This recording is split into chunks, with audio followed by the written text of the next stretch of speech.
திருச்சிற்றம்பலம். அடியார்கள் திருவடியை வணங்கிறேன். நம்ம சிவபோகசாரம் பொருள் பார்த்துட்ருக்கோம். இன்னைக்கு 3வது பாடல்.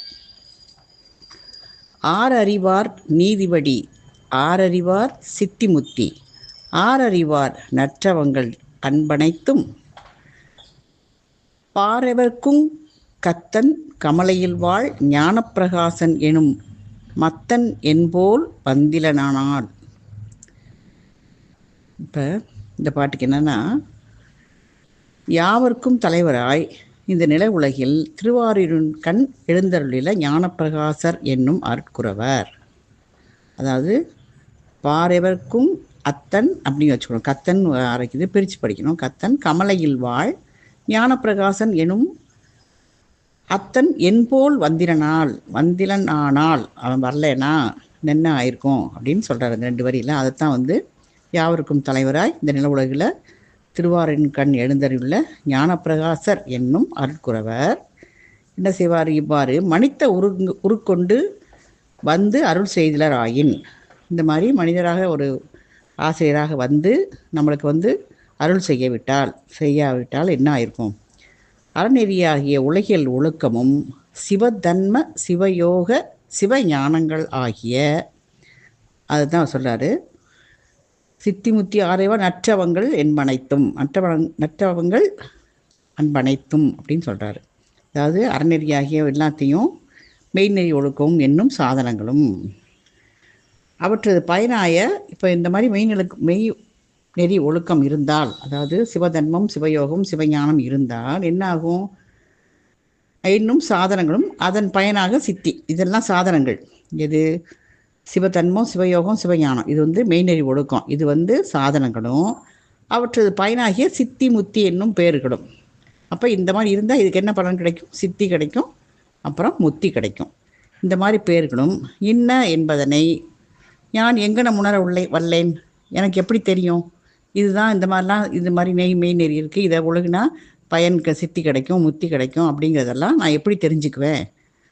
தெரிஞ்சிருக்க மாட்டேன். அப்போ அருட்குரவராக ஞானப்பிரகாசர் வந்ததுனால தான் இதெல்லாம் தெரியுது அப்படின்னு சொல்லி இந்த பாடலில் சொல்கிறார்.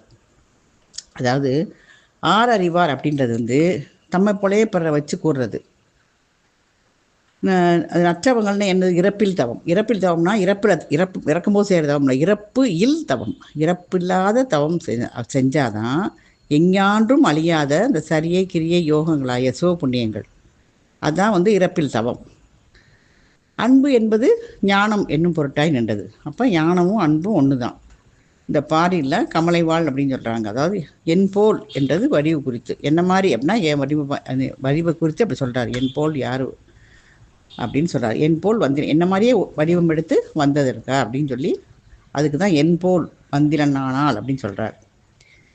அப்போ இன்றைக்கு இயல்பில்லாத அந்த நீதி வழியும் அந்த சித்தியுமாக இருக்கிற உலகிலையும் சொல்கிறாரு. எப்படின்னா இதுக்கு இயல்பில்லாத நீதிபடி அது என்னென்னா, முதல் வாயிலாக பெரியாருடைய வரலாற்று முறையும் அந்த உணர்த்திய வழி இல்லாமல் நம்ம உணர முடியாது இல்லையா? அந்த முதல் நூல் வாயிலாகவும் பெரியார் வரலாற்று முறை வாயிலாகவும் தான் நம்ம உணர்த்திய வழியினால தான் இதை உணர முடியும். மெய்நெறியிலையும் முடிந்த சாதனம் உண்மையானத்தை அவனை இல்லாமல் உணர்றது ஆண்டையது என்றற்கு. அதுக்கு எப்படி முடியும்? மெய்நெறியின் முடிஞ்ச சாதனமாகி உண்மை ஞானத்தை அவன் இல்லாமல் எப்படி உணர முடியும்? குரு இல்லாமல் உணர முடியாது. உலகிலையும் அந்த முதல் உணர்த்திய வழியின்றி உணர்தல் கூடாது. உலகியலையும் அப்படி தான். அதாவது உலகியல் வாழ்க்கையும் நம்ம முன்னால் இருக்கவங்க உணர்த்தின வழியில் தான் நம்ம உணர்கிறோம்.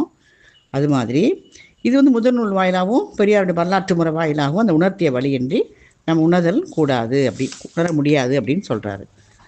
அதுக்கு என்ன சொல்கிறாங்கன்னா, சாளரில் வரும்ல, அருந்தவருக்கு ஆளின் கீழ் அறமுதலா நான்கனையும் இருந்தவருக்கு அருளுமது எனக்கறிய இயம்பேடி.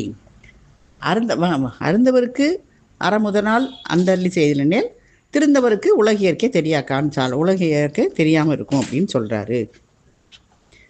இந்த மாதிரி சொல்கிறது ஞானம் முதல்வனுடைய அருட்பவனா உணர்த்தினால தான் உணர முடிந்தது அப்படின்னு சொல்லி அர்த்தம். இது நூலாலும் சரி பிற ஆசிரியராலும் சரி உணர்தல் கூடும் என்பாரை நோக்கி அது என்ன அத்தனது அன்று அப்படின்னு சொல்லி வரையறுத்து சொல்கிறாரு. அதாவது சாத்திரத்தை ஓதினருக்கு சற்குருவின் வசன மாத்திரத்தே வாய்க்கு நலம் உருமே ஆர்த்த கடல் தண்ணீர் குடித்தவருக்கு தாகம் தணிந்திருமோ? தென்னீர்மையாய் இதனை செப்பு அப்படின்னு சொல்கிறார். தென்னீர்மையாய் இதனை செப்புன்னு சொல்கிறாரு. அதாவது உண்மை ஞானம் வந்து நூல்களால் உணர முடியாது.